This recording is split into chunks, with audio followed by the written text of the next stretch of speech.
माननीय सभासदों, माननीय अध्यक्ष जी,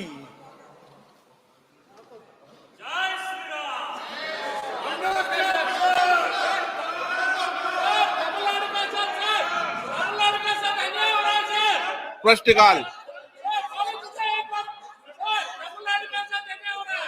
माननीय सदस्यगण, जिस विषय पर आप चर्चा करना चाहते हैं उस विषय पे प्रश्नकाल पर चर्चा हो चुकी थी और डिटेल में सरकार ने अपने उत्तर को दे दिया था।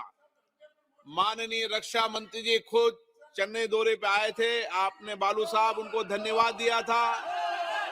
खुद रक्षा मंत्री जी खुद जाकर आए,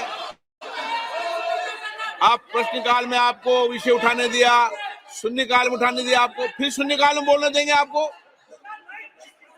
नो, प्रश्नकाल में नहीं, शून्यकाल में मौका दूंगा। आपने कई बार विषय उठा चुके हैं वो।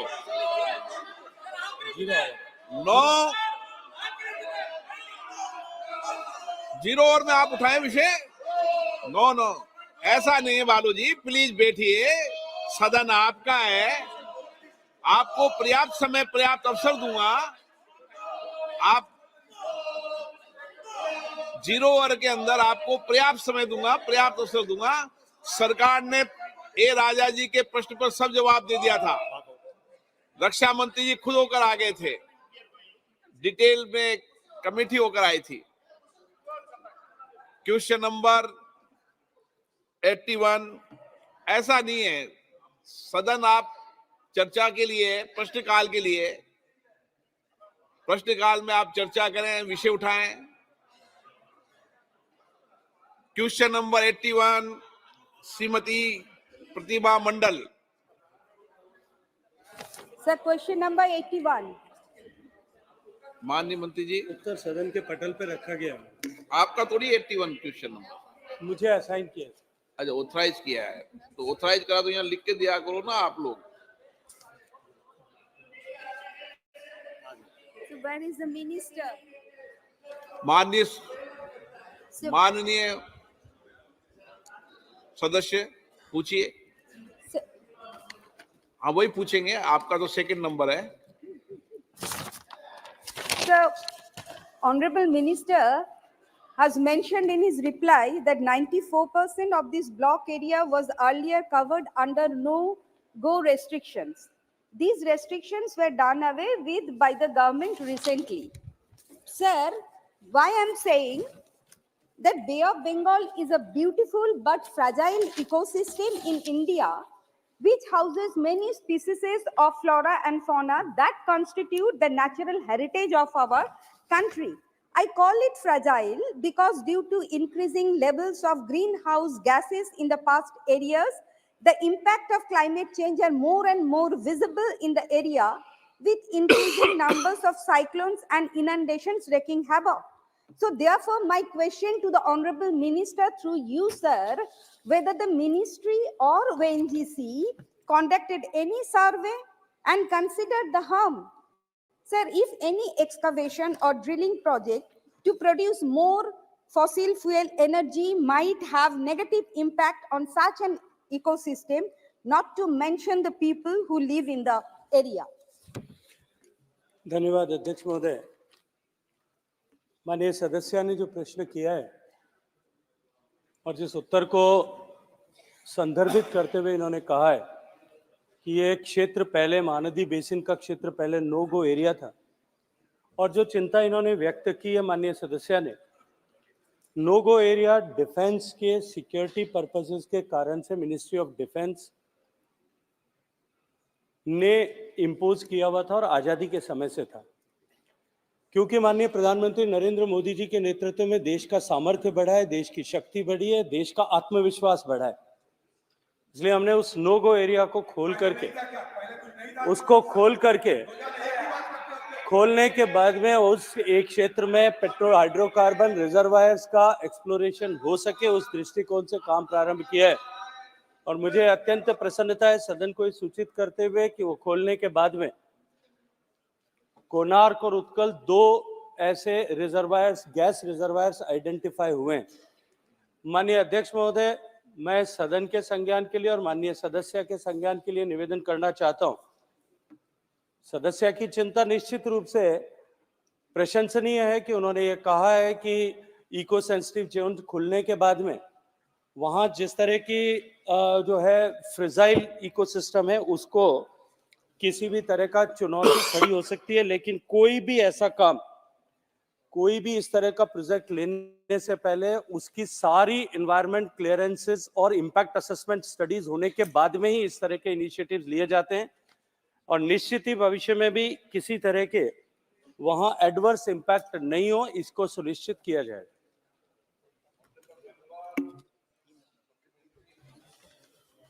Sir, Honorable Minister mentioned here, this process has to be completed for these two discoveries, namely Konarak and Utkal.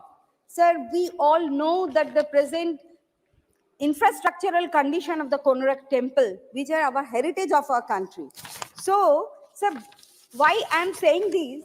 Because Bay of Bengal is connected to ecosystem across the entire coastal line of India. So my second question to the Honorable Minister through you, sir, that whether it is really worth investing in an excavation project in this area.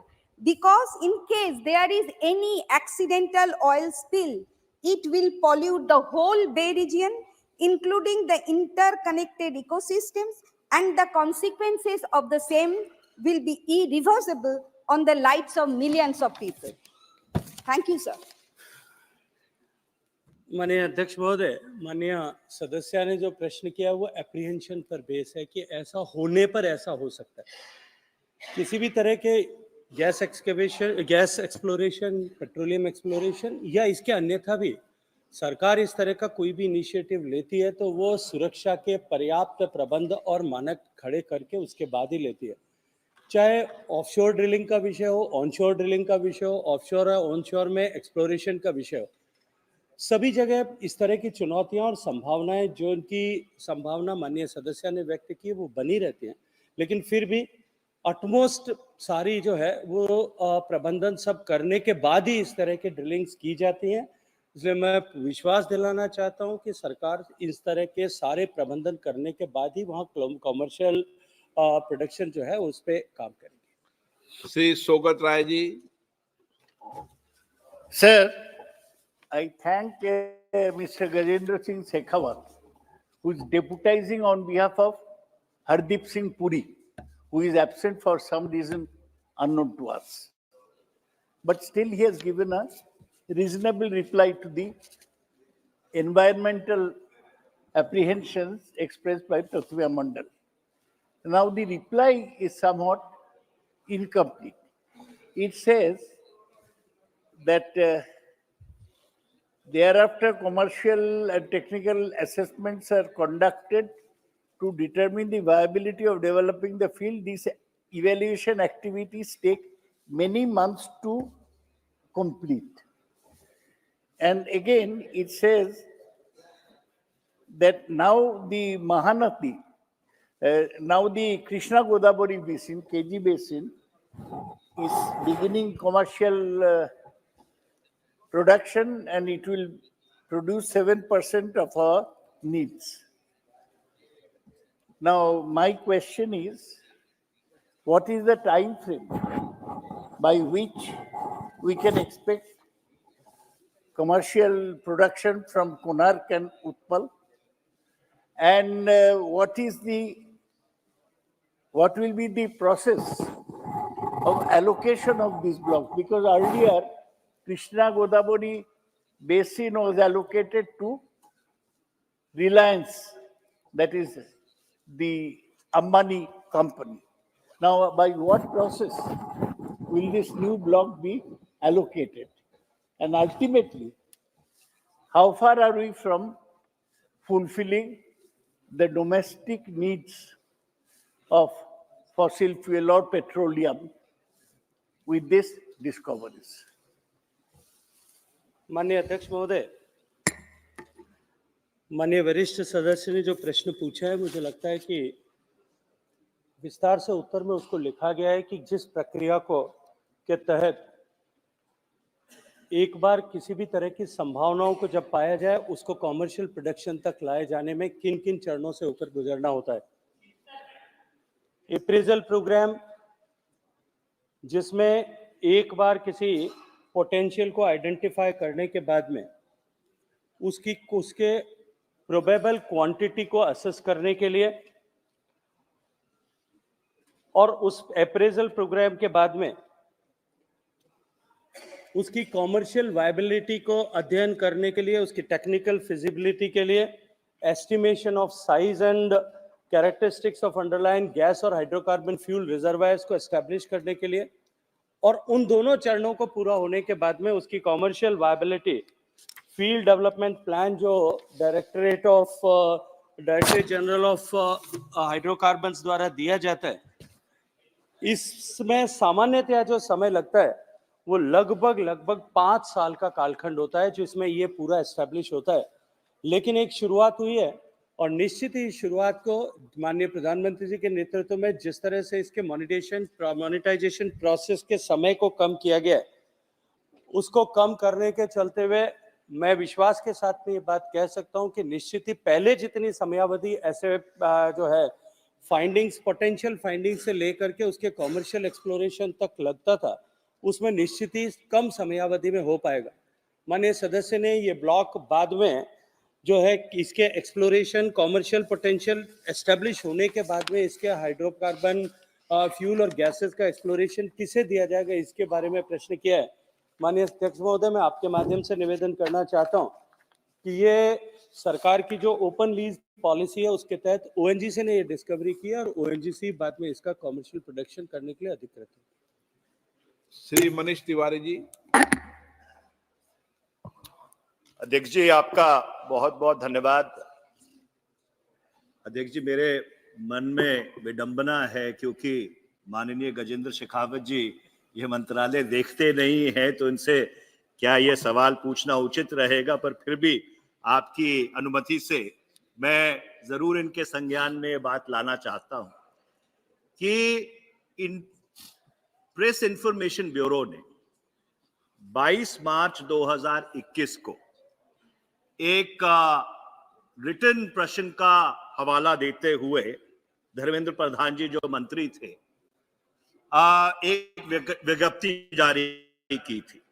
उसमें उन्होंने कहा था कि India's oil and oil equivalent gas import dependence वर्ष 2014-15 में 68.9% थी। 2015-16 में बढ़कर ये 72.2% हो गई। 2020-21 में बढ़कर 77.1% हो गई। 2021-22 में बढ़कर 85.5% हो गई। 2022-23 में बढ़कर 87% हो गई और 2023-24 में पहले 9 महीने में ये 87.5%।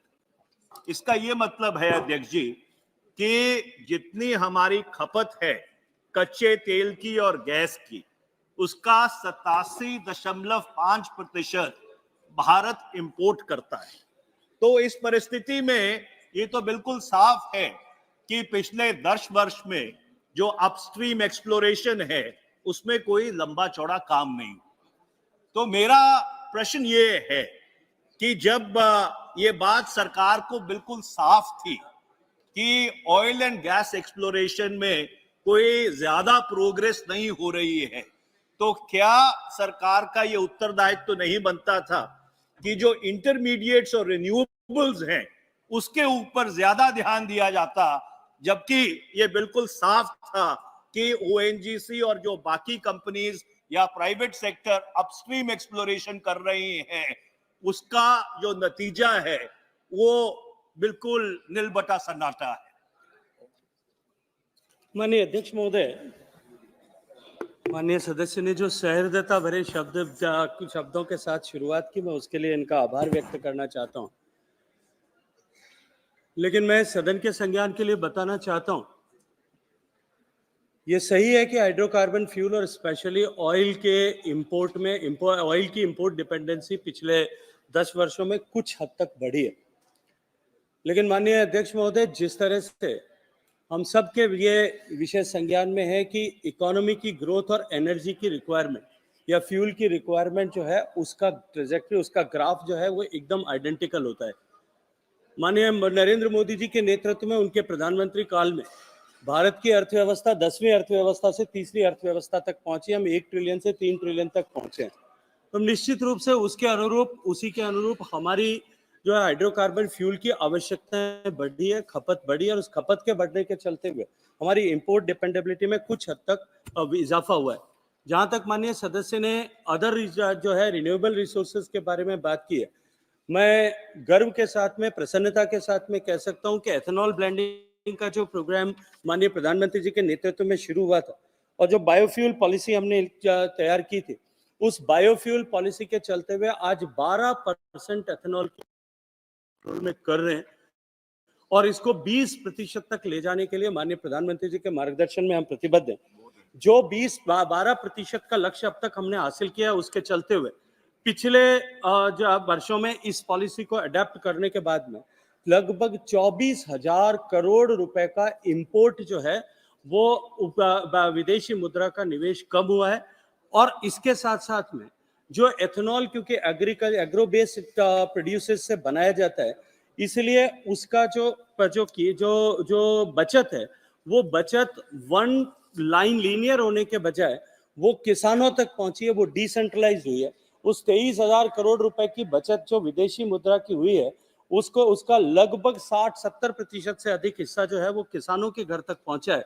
निश्चित ही एक तरफ हम इंपोर्ट को कम करने में कामयाब, इंपोर्ट के क्वांटम को कम करने में कामयाब हुए, इंपोर्ट के बिल को कम करने में कामयाब हुए, और साथ साथ में हमारे किसानों को भी इसके दृष्टिकोण से उनकी आमदनी को बढ़ाने के दिशा में भी हम सकारात्मक सफलता प्राप्त कर पाए। Question number 82 Shri Tejasvi Surya.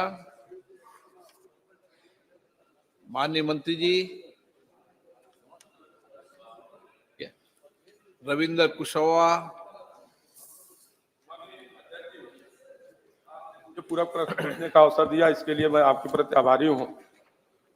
माननीय अध्यक्ष जी, मैं आपके माध्यम से माननीय मंत्री जी से यह जानना चाहता हूं कि महत्वपूर्ण एयरपोर्ट गोरखपुर, जहां देश से कोने कोने में उड़ानें प्रतिदिन संचालित की जा रही हैं, जिसका लाभ पूर्वी उत्तर प्रदेश के साथ साथ सीमावर्ती प्रदेश बिहार तथा पड़ोसी देश नेपाल को भी मिल रहा है। यात्री सुविधा हेतु रात्रिकालीन विमान सेवा हेतु गोरखपुर एयरपोर्ट पर यह सुविधा यात्रियों हेतु कब तक शुरू करने का प्रस्ताव है?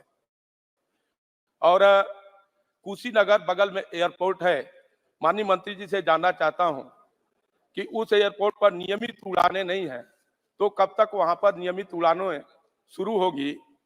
और हमारे यहाँ लोकनायक जयप्रकाश नारायण जी और पूर्व प्रधानमंत्री चंद्रशेखर जी की जन्मस्थली बलिया से पटना, वाराणसी, गोरखपुर एयरपोर्ट की दूरी 200-250 किलोमीटर है। तो क्या मैं मंत्री जी से ये प्रश्न मेरा है कि बलिया में किसी नए एयरपोर्ट की स्थापना का विचार रखते हैं क्या? धन्यवाद। अध्यक्ष महोदय, माननीय सांसद महोदय ने अपने प्रश्न में 3 प्रश्न पूछे हैं और सर्वप्रथम मैं उनको विश्वास दिलाना चाहता हूं कि माननीय प्रधानमंत्री जी के नेतृत्व में भारत में नागर विमानन क्षेत्र को नई ऊंचाई तक पहुंचाना ये हमारा संकल्प नहीं है, लेकिन ये हमने साकार करके जनता के लिए पूर्ण रूप से समर्पित किया है। जिस देश में केवल 74 एयरपोर्ट होते थे, आज 149 एयरपोर्ट हो चुके हैं। जिस देश में केवल 6 करोड़ हमारे यात्री सालाना हवाई विमान से प्रस्थान और सफर करते थे, आज उसी देश में कोविड के पूर्व 14.5 करोड़ यात्रियों ने सफर किया और इस वर्ष 15 करोड़ 20 लाख यात्रियों ने सफर कर लिया है। मतलब पिछले रिकॉर्ड को भी हमने तोड़ दिया और आने वाले 2030 तक हमारा अनुमान है कि ये नंबर जो 15 करोड़ 20 लाख का इस वर्ष का कीर्तिमान हमने स्थापित किया है, ये आने वाले 2030 तक डबल होकर 30 करोड़ घरेलू यात्री हमारे देश में बन जाएंगे। जिस देश में हम लोग 7 नंबर पर थे घरेलू यात्रियों के दायरे में पूरे विश्व में, आज पूरे विश्व में भारत तीसरे नंबर पर पहुंच चुका है घरेलू यात्रियों में, 7वें नंबर पर पहुंच चुका है विदेशी यात्रियों में, और घरेलू और विदेशी को मिलाकर हम लोग 5 नंबर पर पहुंच चुके हैं। तो जहां प्रधानमंत्री जी का संकल्प है 2027-28 तक ले जाएंगे, वहीं हमारा संकल्प है कि नागर विमानन क्षेत्र में भी हम लोग, जो वर्तमान में 5वीं बड़ी नागर विमानन क्षेत्र है घरेलू और अंतर्राष्ट्रीय मिलाकर विश्व में, उसे 2030 तक हम तीसरे नंबर तक पहुंचाने का हमारा संकल्प है। अब जो प्रश्न 3 भाग में इन्होंने किया, पहले कुशीनगर के बारे में। कुशीनगर में सहारनपुर के लिए हमने उड़ान योजना के अंतर्गत बिड अवार्ड कर दिया है। 14 रूट्स जो कनेक्ट करेंगे, उसे हमने उड़ान 5.3 में, उसके अंतर्गत हमने सम्मिलित किया है, और वर्तमान में 1 रूट हमने अवार्ड कर दिया है और 14 रूट हमने 5.3 में सम्मिलित कर लिया है। और जहां तक गोरखपुर का सवाल है, यहां भी हम लोग एयरलाइंस के साथ चर्चा कर रहे हैं, और वो जब निर्णय लेंगे तो उसका क्रियान्वयन भी हम करेंगे। जहां तक बलिया की बात की गई, मैं निवेदन करूंगा सांसद महोदय से कि वे भी उत्तर प्रदेश सरकार से बात करें और जरूर मुझसे आके मिले। बलिया के लिए भी जो संभव होगा उनके साथ चर्चा करके हम लोग कोशिश करेंगे। लेकिन ये विश्वास मैं दिलाना चाहता हूं कि जिस उत्तर प्रदेश में 2014 तक केवल 6 एयरपोर्ट्स थे, आज उस उत्तर प्रदेश में 10 एयरपोर्ट संचालित हो चुके हैं। और सबसे महत्वपूर्ण बात अध्यक्ष महोदय, वर्तमान में हमारे 10 एयरपोर्ट हैं, लेकिन आने वाले 1 साल के अंदर जो 10 एयरपोर्ट की क्षमता है, 5 और एयरपोर्ट अगले 1-2 माह में हम लोग शुरुआत करने जा रहे हैं। और उसी के साथ सबसे बड़ा सपना केवल उत्तर प्रदेश की जनता की नहीं, लेकिन पूरी देश की, कि जेवर में अंतर्राष्ट्रीय विमानतल इस वर्ष के अंत तक वो भी शुरुआत हो जाएगी। तो जिस उत्तर प्रदेश में 6 एयरपोर्ट थे, आज 10 हैं, और इस साल के अंत तक 16 एयरपोर्ट्स हो जाएंगे। श्री रंगप्पा बाड़ने, अब संक्षिप्त में धन्यवाद सभापति महोदय जी। एक लाइन में आप प्रश्न पूछेंगे, एक लाइन में। सभापति महोदय जी, पुणे शहर और पुणे शहर के भूमिका आसपास मत की बांधो, आबादी प्रश्न पूछो सीधा, क्या प्रश्न है आपका? करीबन 2 करोड़ के ऊपर हो गई है। मैं आपके माध्यम से माननीय मंत्री जी से पूछना चाहता हूँ, पुणे एक हवाई अड्डा भारतीय वायुसेना का अड्डा है। पुणे में मैं आपके माध्यम से जानना चाहता हूँ, पुणे में कोई अन्य स्थान पर हवाई अड्डा बनाने निर्माण करने का विचार सरकार के ध्यान में है? अगर सरकार बनाना चाहता तो कितने समय में बनाएगी? एक सेकंड में जवाब, हाँ ना। सांसद महोदयला मी धन्यवाद देतो. पुणेचा प्रश्न त्यांच्याबद्दल सभापटलवरती आला. पुण्याला मी माझा संकल्प आहेत, मी पण मराठा माणूस आहे. पुण्याचा माझा संकल्प आहे की पुणेची वृद्धी आणि पुणेची विकास विमानतळ जवळ आमचा संकल्प आहेत. आता नवीन टर्मिनल पण पुण्याचा तयार झाला. आता अगोदर 1-2 हफ्त्यामध्ये या 3 हफ्त्यामध्ये आमची विचारधारा आहे, त्याच्या पण आम्ही सगळं बसून त्याच्या पण अवलोकन करणार आणि त्याच्या इनॉग्रेशन पण करणार. आणि दुसरा विमानतळची गोष्टी आहेत, आपण प्रदेश सरकार जवळ गोष्टी करा, ते साइटला पाहून आम्हाला पाठवणार आणि त्याच्यावरती आम्ही कार्य करणार. वर्तमान मध्ये एक साइटची निवेदन आली होती आमच्या जवळ. ते साइट मध्ये आमचे शेतकऱ्यांच्या कठीणाई आहेत, प्रदेश सरकारांची निवडणूक त्यांची निमंत्रण त्यांची निवेदन होती आम्हाला. तो प्रदेश सरकारची जिम्मेदारी आहे, साइटला पाहून आम्हाला पाठवून द्या, आम्ही त्याच्यावरती कार्य करणार. Shrimati Kanimozhi, Thank you, sir. one line question. Yes, sir. Sir, everybody is asking long ones and only me No, is one line. one line question, one line answer. Okay? Thank you, sir. Thank you.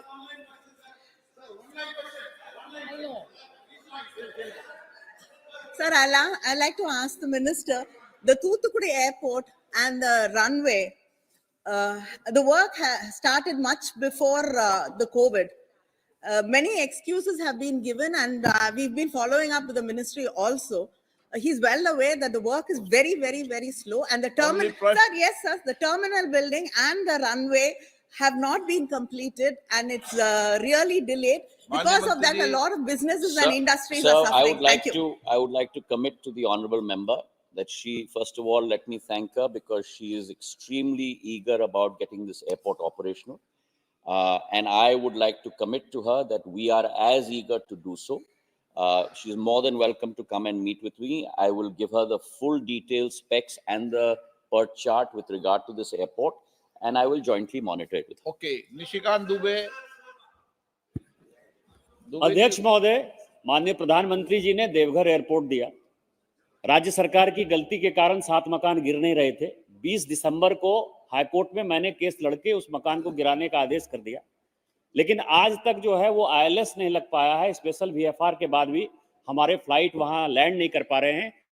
Court के बारे में high court का आदेश कब तक implement हो? Okay, one liner sir.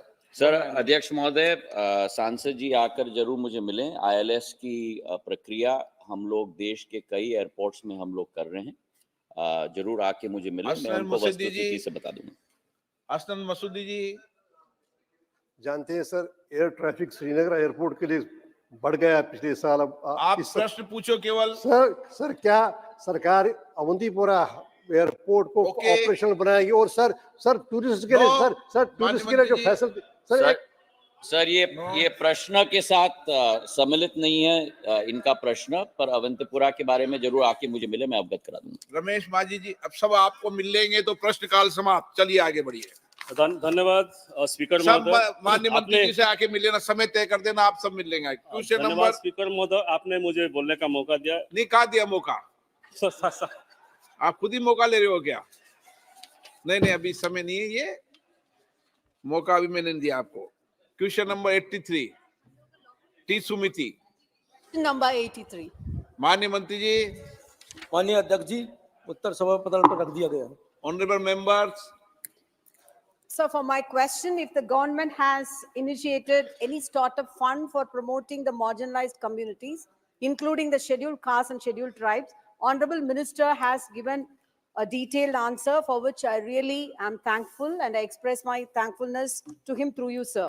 Also, he has categorically appreciated that our Tamil Nadu state, led proudly by our Honorable Chief Minister Thalapathy M.K. Stalin, as the best performer, which shows that our Tamil Nadu is the forerunner in this, as it has been in many fronts. My question is, does the ministry plan to collaborate with Tamil Nadu government to learn from their successes and replicate effective strategies nationwide to ensure equitable economic growth and empowerment? Thank you. मंत्री जी। माननीय अध्यक्ष महोदय, माननीय सदस्य ने अच्छा question किया है। विशेष रूप से मैं कहना चाहता हूँ तमिलनाडु में जिसके बारे में हम लोगों ने अभी किया है, विशेष रूप से 7,559 स्टार्टअप रजिस्टर्ड हुए हैं, और उसी के हिसाब से वर्तमान में देश में जब 2014 में भारतीय जनता पार्टी के नेतृत्व में देश के श्री प्रधानमंत्री नरेंद्र भाई मोदी जी प्रधानमंत्री जी बने थे, उस समय 350 स्टार्टअप थे देश में, और इस समय वर्तमान देश में 1,17,254 स्टार्टअप हैं। मैं कह सकता हूं कि विशेष रूप से ये स्टार्टअप बड़ी तेजी के साथ बढ़ रहे हैं, और इन्होंने SC की बात की है, ST की बात की है। विशेष रूप से अध्यक्ष जी मैं कहना चाहता हूं, SC के लिए अभी जो पैसा सैंक्शन किया गया था उसमें 523 करोड़ रुपए SC स्टार्टअप के लिए दे दिए गए हैं, और 213 विशेष रूप से अध्यक्ष जी इसमें जो SC ST के लिए इन्होंने स्टार्टअप के बारे में योजना में लागत का हमारा 75% वित्त पोषण किया जाता है। सामाजिक और न्याय मंत्रालय द्वारा BSF SC के अंतर्गत अंबेडकर सामाजिक नवाचार न्यूट्रिशन मिशन लिमिटेड द्वारा किया जा रहा है, और जिसमें विशेष रूप से हम लोग कह सकते हैं कि अनुसूचित जातियों के लिए 50 करोड़ का जो अभी फंड रखा गया है। बोल दो, महिलाओं को प्राथमिकता दी जाएगी, वो देते हैं, ठीक है? Okay. Question number 84, Shri Ashok Mahadev नेते। अध्यक्ष महोदय, हम सब हम सभी देशवासियों के क्वेश्चन लिए नंबर बोलिए माननीय सदस्य, पहले क्वेश्चन नंबर क्वेश्चन बोलिए। नंबर 84। माननीय मंत्री जी, माननीय अध्यक्ष महोदय, उत्तर सभा पटल पर रखा गया। माननीय सदस्य। धन्यवाद अध्यक्ष महोदय। हम सभी देशवासियों के लिए प्रसन्नता की बात यह है कि देश के लाडले पंतप्रधान आदरणीय नरेंद्र मोदी जी ने हम सभी आवासहीन नागरिकों के लिए आवास देने का एक संकल्प किया है और ये स्वागत योग्य है, और इसलिए हम सभी आदरणीय नरेंद्र मोदी जी का दिल से, मन से, हृदय से अभिनंदन करते हैं। अध्यक्ष महोदय, देश के ऐसे गरीब लोग जिन्होंने किस्तों पर टीवी, मोबाइल, फ्रिज, मोटरसाइकिल आदि खरीदी है तथा जिनके पास केवल 5 एकड़ भूमि है, वे प्रधानमंत्री आवास की सुविधा से वंचित हो रहे हैं। अतः क्या इन नियमों में शिथिलता देने पर आदरणीय मंत्री जी विचार करेंगे? हाँ या ना बोल दो मंत्री जी। माननीय अध्यक्ष महोदय, माननीय सदस्य ने जिन कंडीशंस की बात की है वो प्रधानमंत्री आवास योजना शहरी में लागू नहीं है, वो ग्रामीण की शर्तें हैं। मुझे लगता है कि माननीय सदस्य को इस दृष्टिकोण से इस पर एक बार देख करके उसके बाद में विचार करना चाहिए। सिर्फ अर्बन में केवल इनकम और उसके पास में खुद का कहीं भी देश में घर न हो, सिर्फ 2 ही शर्तें, 3 लाख तक की इनकम और देश में कहीं भी पक्का मकान हो। इन 2 शर्त के अतिरिक्त डिमांड ड्रिवन स्कीम है, कोई कोटा नहीं है, जितना चाहे उतने घर दिए जा सकते हैं। ओके, क्वेश्चन नंबर 9 85 एन के प्रेमचंदन। सर, क्वेश्चन नंबर 85 आप पटल पर रखा हो गया आपका जवाब। चलिए माननीय सदस्य। Sir, national highway 744 from Kadamba to Gonam, Chadaimangalam, Pattadi, Tenmala, Aryangav to Tirumangalam is one of the prestigious projects in my constituency. This is a greenfield highway. Land acquisition notification, 3A notification, 3D notification has completed. But now it is quite unfortunate to note that the state government is not willing and ready to share the land acquisition cost of 25%. Now the work is standstill and the people are finding it very difficult to transact the land. 3D notification is cancelled. My question to the Honorable Minister, the first supplementary question to the Honorable Minister is whether the government is willing and ready to take up the project as a whole, because the total cost of the project will come around 3,000 crores of rupees. And the land acquisition 25% will be just minimum, that is 300 crores of rupees. Whether the government will take the responsibility to take it as a prestigious project with the full expense of the government of India so that the work can be completed. माननीय मंत्री जी, ये भी बता दो कि केरल में और अन्य प्रदेशों में 1 किलोमीटर में कितना अंतर सड़क बना है? Respectable Speaker Mahoday, this is one of the important road. I accept it. Actually, this road is 4 package in Tamil Nadu and 2 package in Kerala. Actually, this NH 744 to 4 to 6 lane carriageway is under progress. It is in Bharatmala Pariyojana phase 1. In the 2 package, already 39% work is completed. Sir, in Kerala, 2 packages are there, and where we are already in the discussion with the Kerala government. I have a meeting with the Chief Minister regarding the land acquisition cost.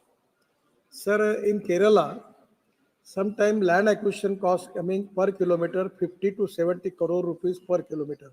The rates are very high. Because in Kerala, unfortunately, there is roadside development. Buildings are there.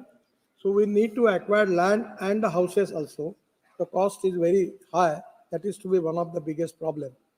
When we discuss with the Chief Minister of Kerala, he has already he accepted that we will bear 50% cost. And the Kerala government already contribute 5,000 crore as a part of their share. But it's very high. Now, after that, they give me the indication that our government is not in position to bear 50% cost. And because of that, this problem is arise. Then after discussion with the state government and the Chief Minister, we find out the way out. that you should only contribute 25%, and the GST 9% from the state government, you make the exemption for that. That will be notional loss. So he accept that, but still we are waiting for the reply from the government. My secretary is constantly in the contact with the Chief Secretary of Kerala, but still we have not received the response from them. I'm expecting as early as possible, we will get the positive response from the Kerala government, and we will be in position to take the decision and start the project. Already in the out of this 5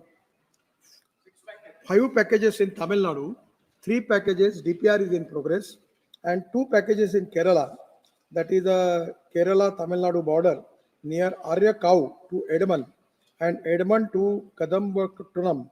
So these 2 packages are also in the DPR. DPR is already going on, and we will try to resolve this issue. This is a very important problem. In Tamil Nadu also, somewhere we are facing the problem regarding getting the aggregate. There is also a problem.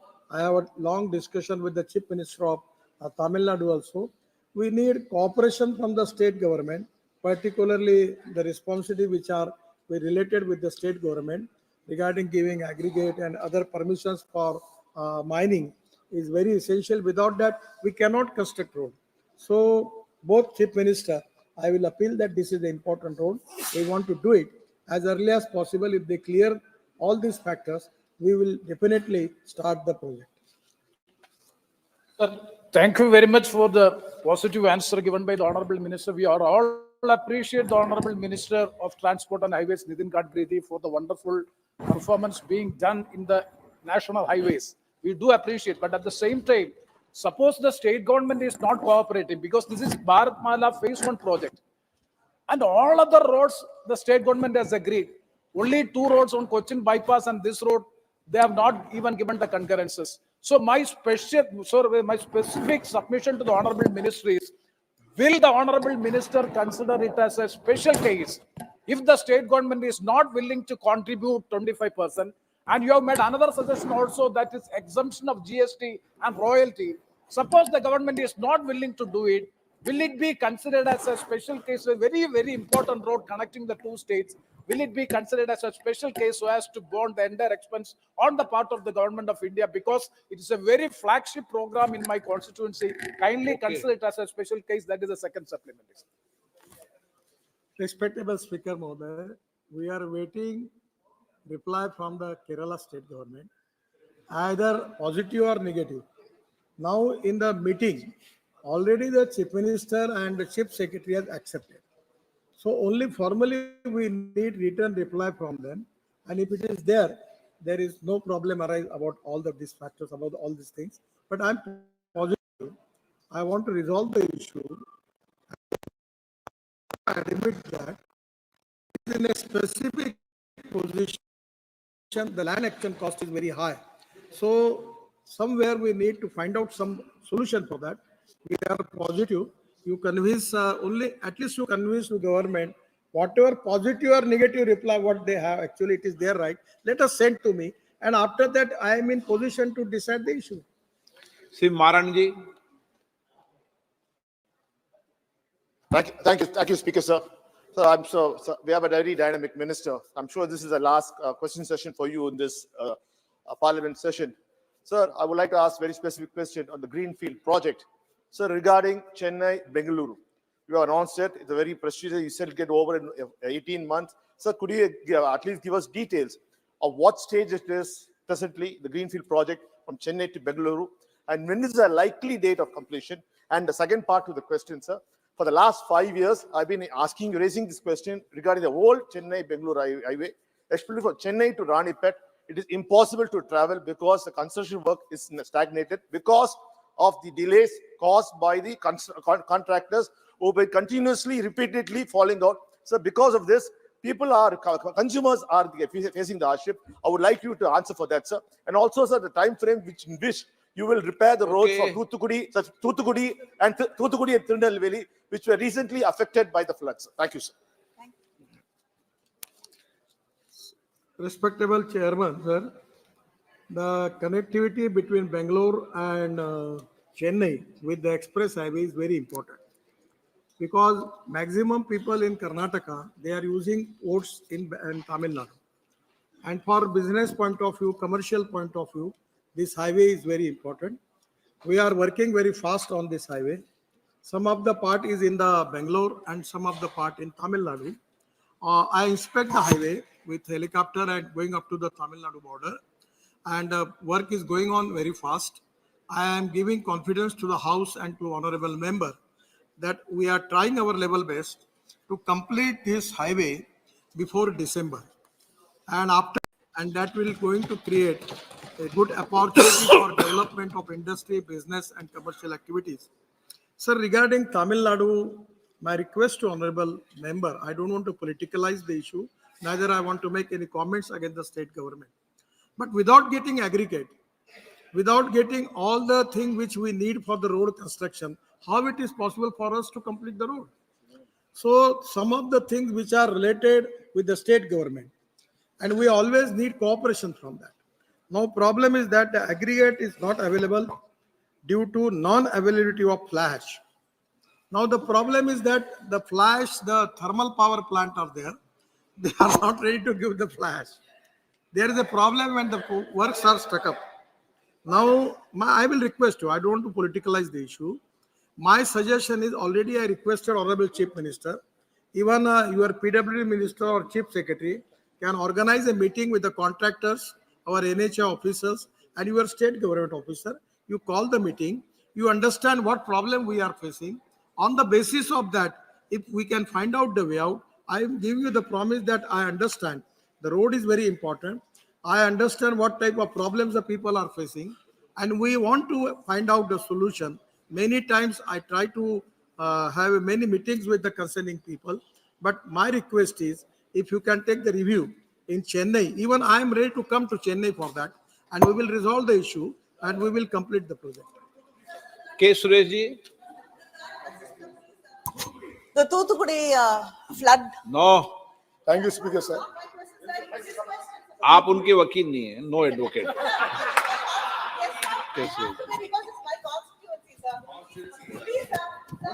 Sir, thank you, Speaker, sir. No मैंने इजाजत नहीं दी मंत्री जी को. K Suresh ji, no. Thank you. Chamber में मिल लेना आप जरा. जी. Thank you, Speaker, sir. I would like to invite kind attention of Honorable Minister Nitin Gadkari ji. Actually, the Tirumangalam Kollam National Highway, you are diverted to Idaman to Kadambatu. Okay. From Idaman to Kollam, 45 kilometers are omitted in the National Highway status. Idaman, Punalur, Kottarakara, my constituency, and Kundara, Kollam. That is the existing highway that you divert to Greenfield to Idaman, from Idaman to Kadambatu. My question is, from Idaman to Kollam, whether your existing national highway will continue or you have hand over to PWD, state PWD. Our should be existing national highway. Okay. No, what I am requesting you is to give a national highway status from Idaman to Kollam balance portion. Thank you, sir. Honorable Speaker, sir, Idaman to Kadambatu, this is 13.62 kilometer. The cost of the project is 1700 crore, and his total project cost is coming to 6,270 kilometer. 208.5 kilometer is total length. Now, sir, out of which 5 packages are in Tamil Nadu, 2 in Kerala. Now, this is to be executed by the NHI, but somewhere the state PWD unit, where we take the responsibility that, and that will be treated as state PWD unit NH division. So, even just we will complete the DPR, and we will consider your demand to give this all project to NHI, and from NHI we will complete this project. Question number 86, Srimati Rama Devi.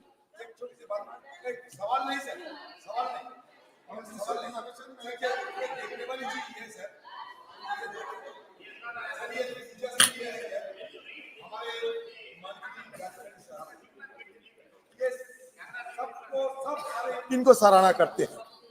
ये देखने वाली चीज है, इतने सारे मंत्रीगण रहते हुए भी। आपका प्रश्न क्या सर, जब ये गडकरी जी जवाब दे रहे थे तो सारे मेंबर उनको सराहना करते थे। दूसरी चीज सर, ये पहली बार देखा मैंने कि without resorting to a cultification of our prime minister, he has dared to reply the के मार्गदर्शन में जो पॉलिसी होती है उसी का मैं जवाब देता हूँ। Question number 86। आदरणीय अध्यक्ष महोदय, पहले माननीय सदस्य क्वेश्चन नंबर 3 बार पूछ ली हूँ ना। 86 माननीय सदस्य जी माननीय सदस्यगण। जी आदरणीय अध्यक्ष महोदय, हमारे जो माननीय प्रधानमंत्री जी एवं माननीय मंत्री जी को धन्यवाद देना चाहती हूँ कि केंद्र सरकार द्वारा देश भर में सूक्ष्म लघु एवं मध्यम उद्योग जो MSME को बढ़ावा देने के लिए ऋण सहायता, प्रौद्योगिक सहायता, अवसंरचना विकास तथा कौशल विकास सहित विभिन्न क्षेत्रों में कई योजनाओं के माध्यम से लोग को लाभ दिया जा रहा है, जो बड़े पैमाने में उद्योगों की तुलना में कम पूंजीगत लागत पर बड़ी पैमाना पर रोजगार के अवसर प्रदान करने का महत्वपूर्ण भूमिका निभा रहे हैं। अभी हाल ही में माननीय प्रधानमंत्री जी द्वारा PM विश्वकर्मा योजना की शुरुआत की गई है, जिसके माध्यम से 18 तरह के पारंपरिक पेशों से जुड़े हुए कारीगरों एवं शिल्पकारों को गारंटी मुक्त लोन का प्रावधान भी किया गया है। तो मेरा प्रश्न है कि महोदय, आपके माध्यम से मैं माननीय मंत्री जी से पूछना चाहती हूँ कि क्या केंद्र सरकार ने कोविड काल में बंद जो हो गया है, रुग्ण अवस्था में है, वैसा की सहायता के लिए कोई कदम उठाए हैं? यदि हाँ तो बिहार सहित पूरे देश में तत्संबंधी ब्यौरा क्या है? जो रुग्ण हो गया है, कोरोना में बंद हो गया था, तो ऐसे स्थिति में कल कारखानों का जो दशा है उसमें क्या सुधार लाए माननीय मंत्री जी? माननीय अध्यक्ष महोदय, जो हमारे मेंबर साहब ने पूछा है कि कोरोना काल में जो MSME की यूनिटें सीख हुई थी उनके लिए सरकार ने क्या किया है। विशेष रूप से देश के यशस्वी प्रधानमंत्री नरेंद्र भाई मोदी ने कोरोना काल में जो हमारी यूनिटें सीख हुई थी उनको फिर पुनः तुरंत ही चालू करने के लिए उन्होंने आत्मनिर्भर भारत पैकेज के अंतर्गत ECLGS योजना एक लागू की थी। उसके अंतर्गत सबसे पहले 2020 में उन्होंने करीब 3 लाख करोड़ रुपए दिया था और इसके बाद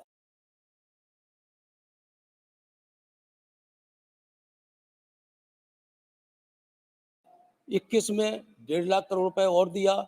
और अभी जो बजट हमारी वित्त मंत्री आदरणीय श्रीमती निर्मला सीतारमण जी ने जो बजट पेश किया उसमें 50,000 करोड़ रुपए और दिए। इस तरह 5 लाख करोड़ रुपए इस ECLGS योजना के अंतर्गत इन यूनिटों को दिया गया है, जिसमें अभी तक जो सारी यूनिटें हमारी MSME की हैं उनकी भी हैं, उसमें 3,62,000 करोड़ रुपए उसमें दिया जा चुका है। और MSME को भी 2 लाख के करीब उसकी मदद की जा चुकी है। Honourable member supplementary no. माननीय अध्यक्ष जी, मंत्रालय की विभिन्न योजनाओं को बेहतर रूप में धरातल पर पहुंचाने के लिए हमारे माननीय मंत्री जी बहुत सारे पैसे देने की बात की है, उनको धन्यवाद देते हैं। स्थानीय सांसद की भूमिका को बढ़ावा देने के लिए कोई नीति बनाई जा सकती है जिसके माध्यम से सांसद अपने क्षेत्र में बड़े पैमाने पर MSME की प्रभावी रूप से शुरू करवाने के लिए अपना योगदान दे सकती है। माननीय अध्यक्ष महोदय, वैसे भी आदरणीय हमारे सांसद महोदया जी जो हैं वो एक अच्छी सांसदा हैं और अपने क्षेत्र में भी ढेर सारे काम करती हैं। विशेष रूप से मैं उन्हें बताना चाहता हूं कि वहाँ उनके निरीक्षण के लिए और सांसद जिले की विविध समिति की मेंबर भी होते हैं और एक दिशा कमेटी के चेयरमैन भी होते हैं। उनकी सारी ये योजनाएं उन्हीं के अंतर्गत आती हैं। वो जिस योजना को चाहें उसकी समीक्षा कर सकती हैं, देख सकती हैं और निश्चित वहाँ देश करके कोई सुझाव अगर देना चाहती हैं तो दे सकती हैं। श्रीमती नवनीत राणा। अध्यक्ष महोदय बहुत बहुत धन्यवाद। Employment generated by MSMEs particularly in Maharashtra, West Bengal, Sonipat और सर मैं आपसे ये भी जानना चाहती हूँ कि एमएसएमईज के अंतर्गत क्या सरकार अमरावती में national institute for small and medium enterprises स्थापित करने पर कोई विचार कर रही है? और सर इसके माध्यम से हमारे अमरावती में और महाराष्ट्र में कितनी एम्प्लॉयमेंट जनरेट हुई अपने डिपार्टमेंट की तरफ से, अगर आप माहिती दे सकें तो धन्यवाद। अध्यक्ष महोदय, पीएमईजीपी योजना के अंतर्गत आज महाराष्ट्र में कुल 131.85 करोड़ रुपए की सब्सिडी दी जा चुकी है, जिसमें वहाँ करीब 29,000 एम्प्लॉयज को रोजगार जनरेशन हुआ है। और आज मैं अमरावती में जो जिले की बात की है उसमें 4.2 करोड़ सब्सिडी दर्शी गई और उससे करीब 1,000 लोगों को उसका लाभ मिला है। Question number 87 Shri A Raja ji. Thank you very much, sir. Sir, I should appreciate my colleague, Honorable Minister, that a detailed answer that has been given by given by him. At the same time, with the due respect to the Honorable Minister, I am not fully satisfied with the answer, because how many flights were cancelled due to various reasons? Broadly speaking, 3 reasons were given by the minister. One is weather, second one is technical. All these reasons, we are traveling in the advanced system of scientific field. I can understand the technical reasons, suddenly a flight can be cancelled. For weather and commercial reasons, it can be foreseen early, an advance intimation to be given, because suppose I booked a ticket, it may be for death or it may be for a very important function, the consequences will be irreparable. So that my first question is,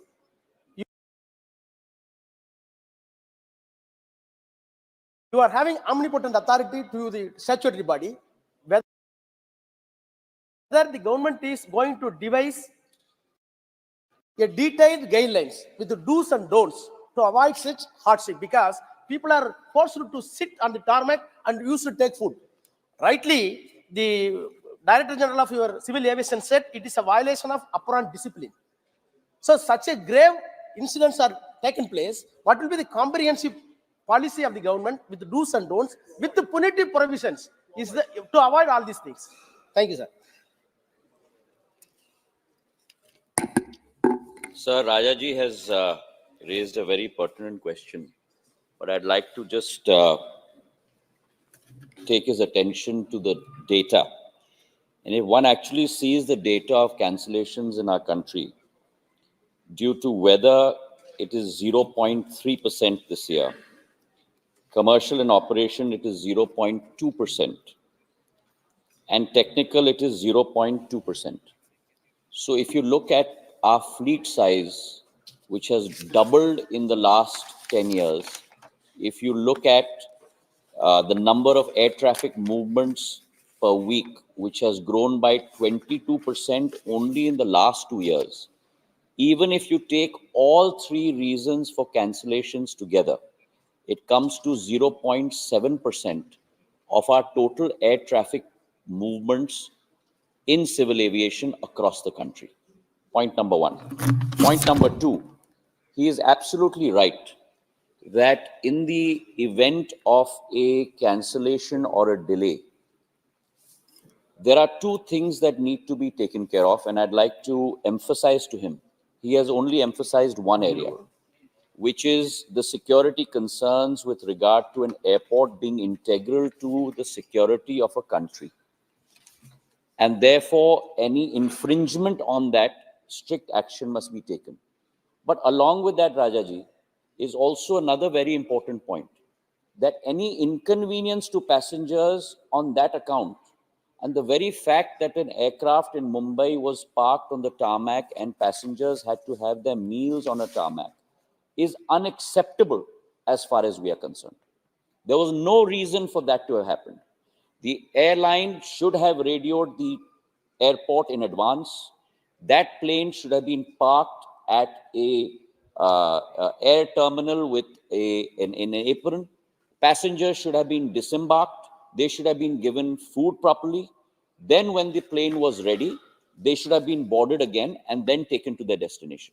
We have imposed a fine on both the airline and the airport because it is unacceptable to us on both counts. One, inconvenience to passengers, and second, infringement of security. That, though, I must say, happened due to a very adverse fog condition, Speaker Sir. This year, we have not experienced the kind of fog condition that we have experienced this year in the last decade or even more than that. Even though that being the case, we have put in place now regulations with regard to delays. If a flight gets delayed more than 3 hours, it is imperative